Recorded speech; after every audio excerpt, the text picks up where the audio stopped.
This is The Scoop for Monday.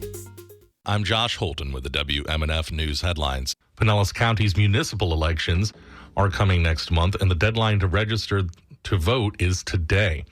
WMNF's Chris Young reports the supervisor of elections office says the local elections, which are often overlooked, can make a big difference. Elections will be held in Gulfport, Indian Shores, Indian Rocks Beach, Oldsmar, Reddington Shores, South Pasadena, St. Pete Beach, Tarpon Springs, and Treasure Island. Voters will pick mayors, city council, and commissioners depending on their residence.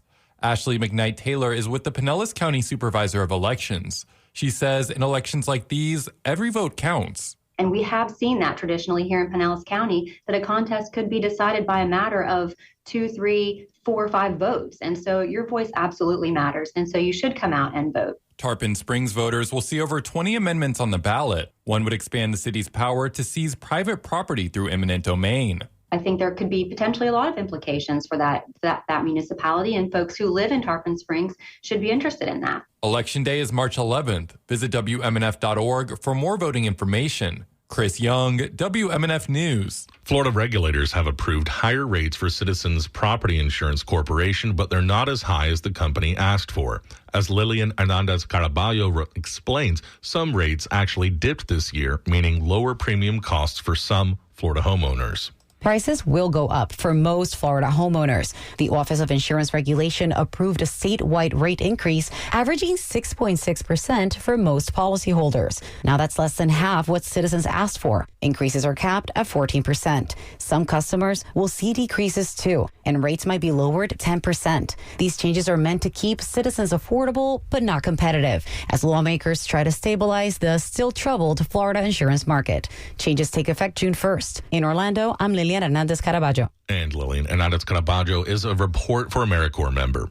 Sinkholes are common in the Sunshine State, but right now, no comprehensive sinkhole database exists. A Central Florida congressman is trying to change that, as Molly Durig explains. Democratic U.S. House Representative Darren Soto says sinkholes damage life and property in Central Florida, including the area he represents, parts of Orange, Osceola, and Polk counties. Soto recently filed a bill that, if passed, would direct the United States Geological Survey to study why sinkholes happen and create a database showing where they occur. 3 other Democratic House representatives plus Republican House Representative Gus Bilirakis are co-sponsoring the bill along with Soto. Sinkholes form across most of Florida and other states in the South, and so it's going to affect every community regardless of their ideology. The Sinkhole Mapping Act is Soto's 5th attempt to pass legislation requiring more data and research into sinkholes. Previously, 2 different versions of the bill were recommended for approval by the U.S. House, but ultimately didn't pass. In Orlando, I'm Molly Durig. President Donald Trump's transportation secretary is instructing his department to prioritize projects for states with higher marriage or birth rates. Lawmakers representing Democratic-controlled states are pushing back, arguing it's an arbitrary move to help out red states that supported the president. According to the latest figures from the Centers for Disease Control and Prevention in 2022, the 14 states with the highest fertility rates backed Trump in the November election, while the bottom 11, plus the District of Columbia, supported Democrat Kamala Harris. The memo also calls for prohibiting governments that get Department of Transportation funds from imposing vaccine and mask mandates and requiring their cooperation with the administration's immigration enforcement efforts. Some 200 people gathered in East Orlando over the weekend for a peaceful protest against the new presidential administration.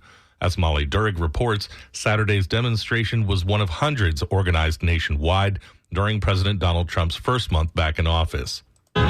For the Central Floridians at the demonstration, they say they're watching with dismay as Trump and top advisor Elon Musk roll out plan after plan for dramatic changes to the federal government. The administration's recent moves are disrupting some key government functions. For one, blocking critical funding from reaching dozens of humanitarian aid programs here and abroad. For Breonna Larson, who organized Saturday's protest, Trump's mass deportation plans are the biggest concern. But Larson says she wanted to provide a safe, forum for those worried about any of the directives coming out of the White House. Do not be scared. It's scary to speak in public. It's scary to use your voice. But I promise you, once you use your voice, you're never going to want to stop using it. It's the second protest in under 2 weeks to draw hundreds in Central Florida, and Larson says more demonstrations are to come. In Orlando, I'm Molly Durig. For the weather, today will be partly cloudy with highs around 80. Tonight will be mostly clear with overnight lows in the mid-60s. Tomorrow will be mostly sunny with highs around 82. I'm Josh Holton with the WMNF News headlines. This is The Scoop, recorded at WMNF Tampa.